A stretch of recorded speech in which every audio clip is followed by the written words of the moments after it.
What's up, Bulls Nation? It's the Bloody Horns podcast. I'm your host, Justin. Let's get into it, man. We got a good game tonight against the Houston Rockets. You know, credit to the Rockets. I figured when Alperen Sengun went out, they were done for the year. You know, they were already behind by a couple games in that 11 spot to even get into the play-in tournament. But since he went out, you know, they've kind of turned it around. They've been playing their asses off lately. Jalen Green, his game has taken a step up, and I did not see that coming because, as you guys know, I've talked about it a lot.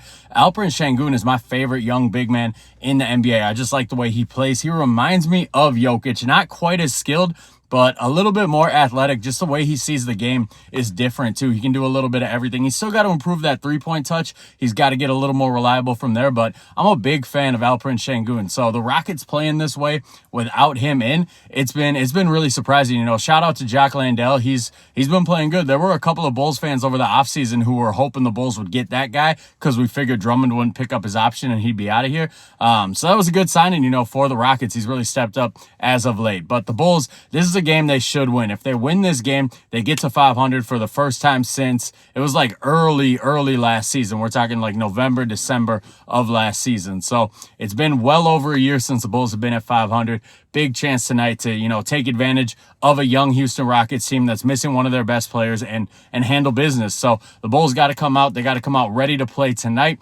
build some momentum, go into that Boston Celtics game on Saturday. So here are the 5 keys. Key number 1, I need Vooch to play like he played the other night against the Blazers. I was pleasantly surprised by Nikola Vucevic against the Blazers. DeAndre Ayton still got his. He still had like 25 and 15. He's a horrible matchup for Vucevic, but Vucevic at least took it to him on the offensive end. You know, the last time we played the Blazers, Vooch had a horrible game on the offensive end and the defensive end. This time he had a good offensive game. He scored 22 points on 17 shots, which isn't the greatest efficiency in the world, but as of late, when he's been getting 22 points, it's usually on 20 to 21 shots. So I was happy to see him get 22 on 17 shots. He still took too many threes. You know, he took 4 threes. He made 2 of them, but the threes, you know, he's got to stay under 3. I don't ever need to see him above 3. So I hope that they attack Jock Landale in the post with Nikola Vucevic. Jeff Green will probably get some minutes too. This should be a game where Vooch doesn't get outside of the paint very often. He should be in the post, getting his touches, going to work. Key number 2, we got to try to find a way to slow down Jalen Green. You know, during the trade deadline when all the Zach LaVine rumors were floating around, Jalen Green's stock was really low in Houston. So I was floating, can the Bulls possibly trade Zach LaVine for Jalen Green? I viewed it as a reset on Zach LaVine because Jalen Green reminds me a lot of Zach LaVine. There's a chance to get a new version of Zach LaVine in and build it up better this time because we didn't do right by Zach LaVine. We forced him into a number 1 option. We didn't have structure his first couple years in the league. He was kind of allowed to do whatever he wanted. So if we got to reset on that, put some structure around him, not make him the number 1 option, I feel like Jalen Green could turn out way better than Zach LaVine has. And Zach LaVine's a 2-time All-Star. He's no chump like some people would have you believe. But with the way Jalen Green is playing lately, there's no way in hell the Houston Rockets trade him. So that's out. But either way, the Bulls need to stop Jalen Green tonight. He had 42 points the other night. He's been playing amazing. We got to throw Caruso at him. We got to throw DeSumo at him. We just got to make him work. Maybe some Julian Phillips minutes, see if some length bothers him a little bit. The Bulls got to make Jalen Green work for it tonight.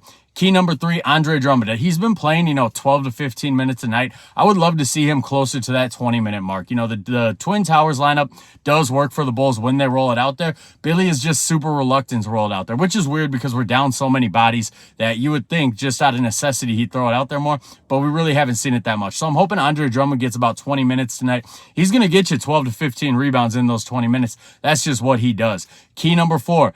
We got to bring Kobe back tonight, but we got to bring him back slowly. It sounds like he's going to play. With my luck, I'll drop this and he'll be announced out, but sounds like he's going to play. Let's let him ramp into it. Don't get him back in and have him playing those 38 minutes a game. He shouldn't go above 25 minutes tonight, to be honest. His first game back, that injury, he was lucky as hell. The way he fell, the way that Siakam fell down on him, I thought that was a knee for sure. It was just a strained hip. So let's bring Kobe White back slowly. I wouldn't even mind bringing him back off the bench. 25 minutes tonight. Let's pace him a little bit. And key number 5, I want DeMar DeRozan to keep playing the way he's been playing, man. He's been playing fantastic for about a month now. Chicago Bulls fans, you guys got to recognize guys what we are blessed with every night when we're watching this guy. He's 34, pushing 35 years old. This is his 15th year in the league. He leads the league in minutes per game. He's at like 38.5 minutes per game. His shooting efficiency is the same. In the fourth quarter, when you need a bucket, you can still go to him. He's going to get you a bucket. And he's doing a great job of distributing, of letting his teammates work. It's not all the DeMar show. He's getting everybody else involved. So those are the 5 keys tonight. You know, it's a 7 o'clock tip-off tonight. Like I said, this is a must-win game for the Bulls. This is their chance to get back to 500, go against the Celtics. You know, that's going to be a hard game, but then we got the Wizards after that. So if we can get to 500 tonight, maybe we lose against the Celtics, but maybe that we get back to 500 against the Wizards on Monday. So big game tonight. I'm looking forward to it. If you're not subscribed to this page, hit that subscribe button. Follow on Twitter, Instagram, TikTok, YouTube, same handle @HornsBloody. Throw me a follow. Let's talk hoops. Take it easy, guys.